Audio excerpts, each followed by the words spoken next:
Hi friends! We're halfway through Dory Phantasmagory, book number 2, The Real True Friend. We are going to be reading chapter 5. The last time that we read, Dory wore lots of pairs of underwear to school to try to be like Roosevelt. This next chapter, chapter 5, is called Ring, Ring, Ring. We're going to read this now together. That afternoon we have drawing time. Instead of starting my picture, I watch what Roosevelt draws. A big, huge, scaly dragon, says Roosevelt. Do you really have a dragon? I ask her. Of course I do, she says. He's such a baby, though, and he always gets hurt. He even bumps into walls in the castle. You live in a castle? I ask her.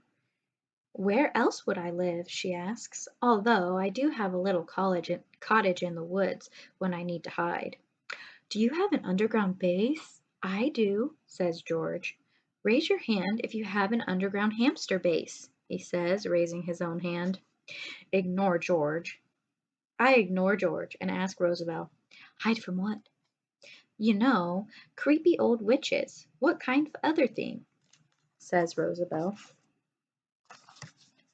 Dory, aren't you going to draw something? Asked the teacher, looking at my blank paper. Dory, she says, can you hear me? Dory, are you there? Dory.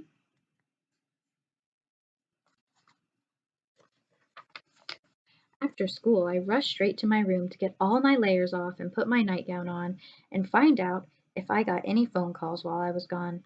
Nobody called you, says Mary. She didn't call yet? I say. Ugh! And I already told you, you don't have to raise your hand at home. Mary wants to come to school with me so badly that she's been raising her hand whenever she wants to speak. All afternoon she won't stop practicing for school. She is quiet in the hallways. Not these hallways, I say to her. She even waits in line for the bathroom. Just go, there's no one in there, I say. Since Mary is driving me crazy, I'm happy when Luke and Violet finally come home from their friend's house. Guess what? I have big, humongous news, I tell them.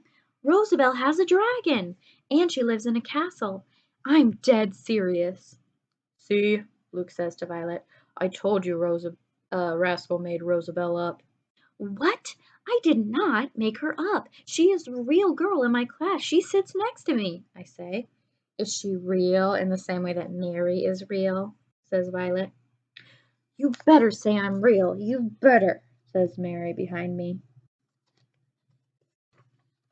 Yes, I say. Mary smiles proudly. What does your teacher say when you talk to Roosevelt at school? Asks Luke. She says, girls, be quiet. Luke laughs at this. Do you play with anyone else at recess besides Roosevelt? Asks Violet. Well, I only play with Roosevelt, sort of, because she mostly likes to play hopscotch, I admit. Your imaginary friend doesn't even want to play with you? Luke bursts out laughing again. I already told you! Roosevelt is not imaginary! I scream at the top of my lungs. As I stomp out of the room in tears, Luke and Violet are still laughing at me. I hear Violet say, well, she told me they play mermaid puppies. Then I hear a loud thud. Luke must have laughed so hard he rolled right off the couch. Like mermaid puppies is the funniest thing they've ever heard in their life. Roosevelt is not imaginary! I cry so hard that the whole room fills up with tears. Why are Luke and Violet such jerks? And what is so great about hopscotch? Will Roosevelt ever play with me? And where is Mr. Nuggy when I need him the most? That's a room filling up with water. Maybe Roosevelt isn't my real true friend after all, I cry to Mary. Maybe I'll never have a friend. Maybe Luke and Violet are right. Mary pets my head while I cry. You can come to school with me tomorrow, I say, sobbing and sniffling. No thanks, says Mary. What? I say. I think I like playing school better than actually going, says Mary. Mary, after all that begging? But I need you now. I have no one to play with, I cry. I bet tomorrow Rosabelle will play with you, she says. How do you know? I ask. Just be yourself, she says. So that's what I do. The next day at lunch, I sit next to Rosabelle. It's not easy to get a seat next to her with the hopscotch girls around. I open my lunchbox and I am shocked to discover that my mom packed my phone. Why would she pack my phone? What was she thinking? Oh my goodness, what if it rings?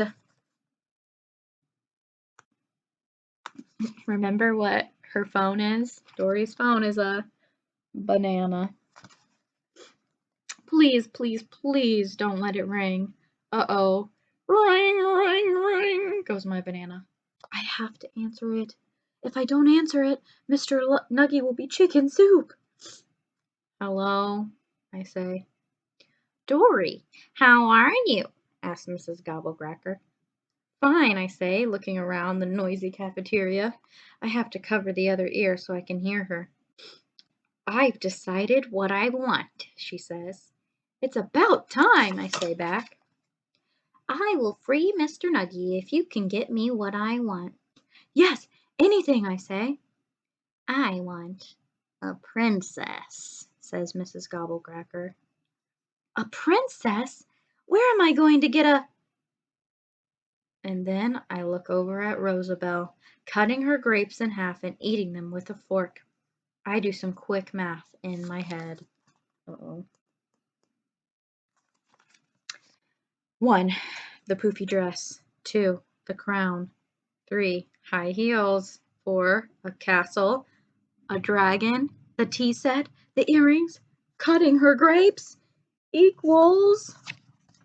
No problem, I say, smiling, because I'm certain that Rosabelle is going to love this game. I hang up. Meet me on the playground, I say to Rosabelle in my dead serious voice. You're in danger, and it's top secret. Really? She says. Her eyes suddenly lit up like fireworks. She quickly packs up her lunch, and I can barely keep up with her out the door to the playground.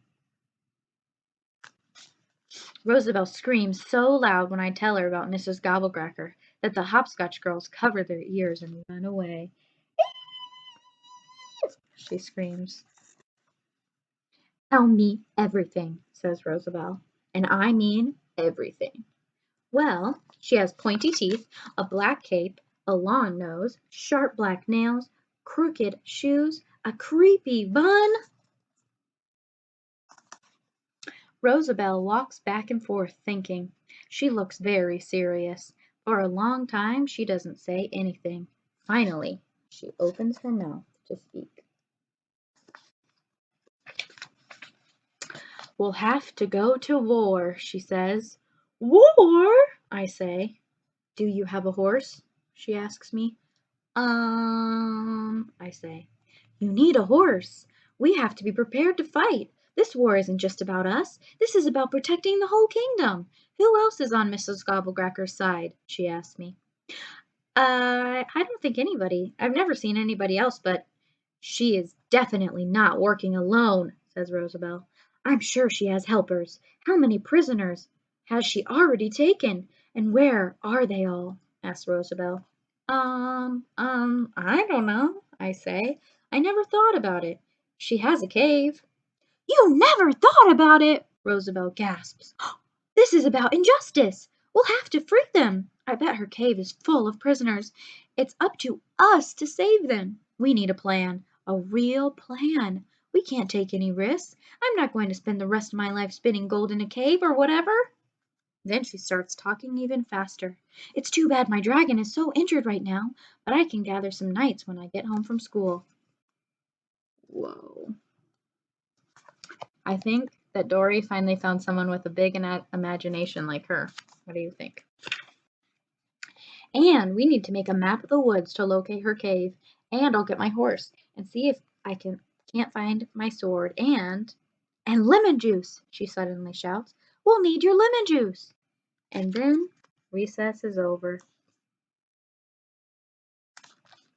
The afternoon during math, I whispered to Rosabelle, "There's one more thing I have to tell you. I have a fairy godmother named Mr. Nuggy, and he accidentally turned into a chicken." "Oh, that same thing happened to my fairy godmother once," whispers Rosabelle. "Hey, what are you guys talking about?" asks George. "Chicken? Raise your hand if you love chicken," says George. That night at dinner, my dad asked me, "Dory, what happened at school today?" "Rosabelle and I planned a war," I shout. "Thank God it's Friday," says Mom. Friday night. Mary ready for war. She's got a Captain America shield, my goggles, a Peter Pan hat, a horsey, backpack full of bananas, Luke's army pants, and a flashlight and a fork.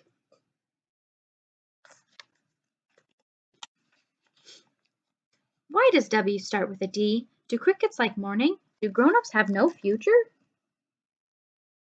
This is what's going to happen in our next chapter, chapter 6. It's called In the Woods. I have a feeling Dory's going to spend some time with her dad. We will read that together next time. Thanks for listening.